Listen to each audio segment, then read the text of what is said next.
tuned in to the Burrage Sports Show. What's up, everybody? We're back for another great episode of the Burrage Sports Show. I'm your host, MIKALBURR, and I'm here with my son, Mike Burr. Mike Burr always delivers. We have a really good podcast for you today. Our producer, April, is going to hit us with the current events. We're going to give you our take on it, and then we want to hear what you have to say. So subscribe, get into the comments, and let's get this thing started. All right, so Jason Kidd, assistant coach for the Lakers. According to the Bleacher Report, it's a rumor that he has been selected to interview for a head coaching position for the New York Knicks. I think I like Jason Kidd. He's been doing a fantastic job with the Lakers this season. And he also has some coaching experience in the past. And, of course, he's a Hall of Fame player. And, you know, I think you need somebody the Knicks can have to bring some toughness and bring some credibility to the franchise. So I like that move, and I think they should look at some other Hall of Fame veteran type players to bring bring the air back to the Knicks. Yeah, I have to agree. You know, Jason Kidd is a first ballot Hall of Famer, as we know. He won an NBA championship, and he took the New York Nets at that time, the New Jersey Nets, to back-to-back finals. So He's very familiar with the area. There's going to be a lot of carryover fans. Maybe they might be Brooklyn Nets fans, but maybe they might be Knicks fans that remember what he did on the East Coast. So I think that's going to be good. You can never hurt to have too much star power. And he kind of got the ball rolling in his coaching career with the Milwaukee Bucks. We saw what he did, grooming, Giannis Antetokounmpo into one of the most dominant players in the league. Right. And maybe he can do that with the young talent that the Knicks have. What's up next, April? All right, so continue with the NBA. As you know, the season is starting later this summer. However, the NBA is allowing players to opt out of the season due to COVID. So the deadline was June 24th. And here's a couple of players who have decided to sit out this season. We have Avery Bradley, Los Angeles Lakers guard. And then we also have Dwight Howard, who's unsure. Man. Those are two big losses for the Lakers, who are the championship favorites right now. Those are two huge role players off the bench. Those are veterans, and I know some other players are sitting out as well. So that's going to be interesting to see if some role key players or even if some star players decide not to play. That's going to really change the dynamic of the playoffs, and they're going to have to look to try to get some free agents or try to bring up some G League guys, or guys are just going to have to step their role up. I think having Bradley and Howard, a guy like Kuzma might have to play more minutes. So it's going to really affect the dynamic. It's going to be an interesting playoff. I'm all for it. I think that the NBA is doing the right thing to give people a choice. This is the most deadly pandemic of our lifetime. And if people aren't comfortable, if they don't feel safe, you never know what their personal experiences are. You don't know if they had to deal with personal loss. So I think the NBA is doing the right thing by letting players have an option to play or not to play. And Mike Burr is absolutely right. We're going to see how this thing is going to shake off, because to be a champion, you need all your firepower. But if guys don't, if they're not there, if the Kyrie Irvings aren't there, the Dwight Howards aren't there, starters and really good players on your team, it does greatly hurt your chances of winning the championship. But life is more important than a championship. For sure. So I think the NBA is being really smart by giving guys an option. They're grown men, so if they play, they play. But if they don't, they don't, because COVID-19 is very serious. So that's all I have to say about that. I think it's a wise decision by the league, and I think the players have a right to make a wise decision for themselves. And then one other thing for NBA and COVID, the NBA is allowing teams to sign replacement players, and one person that has been signed to the Los Angeles Clippers is Joakim Noah. What do you guys think about that? Well, we talked about Noah last podcast during the Father's Day episode. Check that out.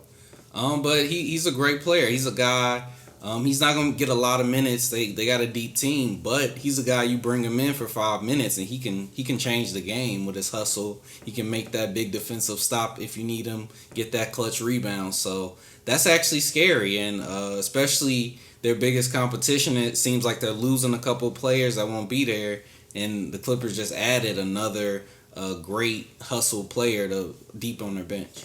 Yeah, I have to agree. I mean, you can never have too many bigs. I mean, Noah is 6'11", former defensive player of the year. Again, check our Father's Day podcast. We talked about him more in depth. But, yeah, I think it's a good pickup. He's not going to hurt you. He's a great guy in the locker room. He's a veteran. He has a lot of playoff experience. So why not? If you can pick him up, sign him for a minimum contract, now you have extra size, extra strength off the bench, and then you get a guy who can play ball. You're only going to need him in spurts, so I think that's a good pickup as well. And moving on to Major League Baseball, spring training starts July 1st. July 23rd, the regular season starts. However, the regular season will only be reduced to 60 games this upcoming season.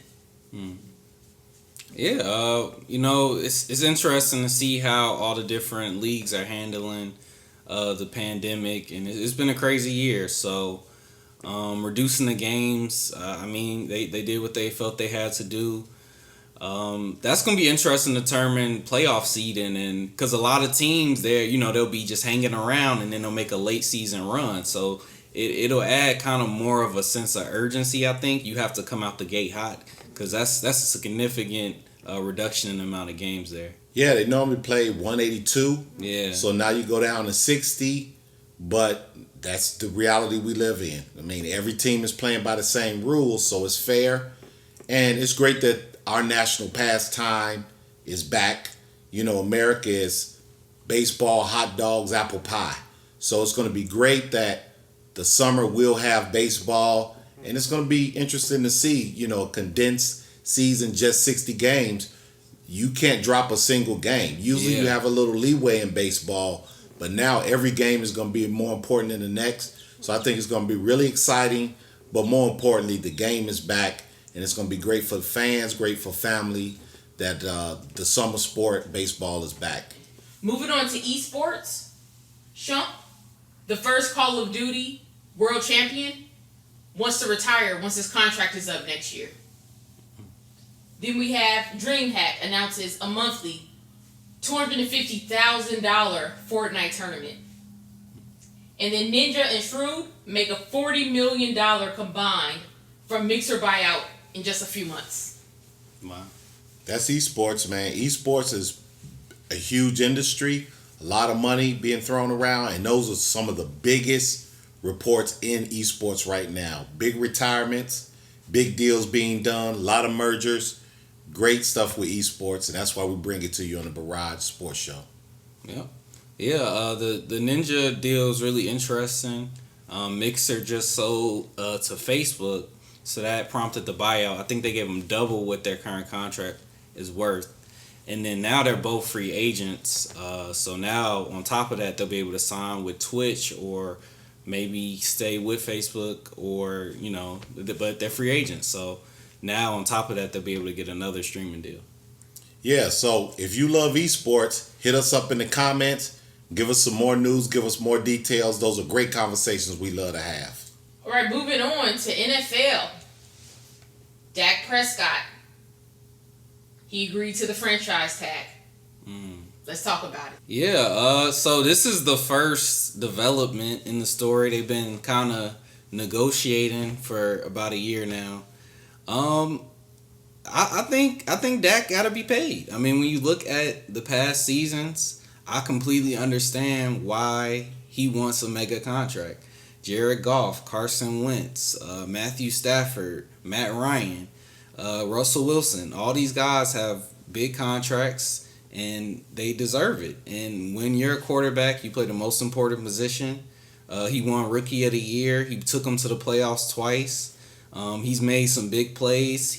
And on top of that, it's not like you're gonna make your money back. Jerry's gonna make his money back. Dak is a household name. He's one of the most marketable players in the league, And off the field, he's a good dude. Like, what else do you want? You know, he's never gotten in any trouble, and he's a great leader. All his teammates have nothing but positive things to say about him. So I don't even understand the hold up. You paid Amari Cooper, a guy that just got on the team. You paid Ezekiel Elliott, which he deserved every penny of that. And you know, I don't get the hold up with Dak. You got to pay the man. He played, and in the NFL, you don't want to play on a franchise tag. It's too dangerous of a sport.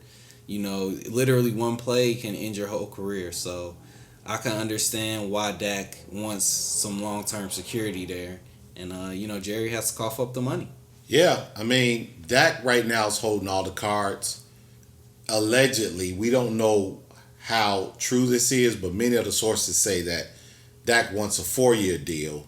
Jerry Jones wants to lock him up in a 5-year deal.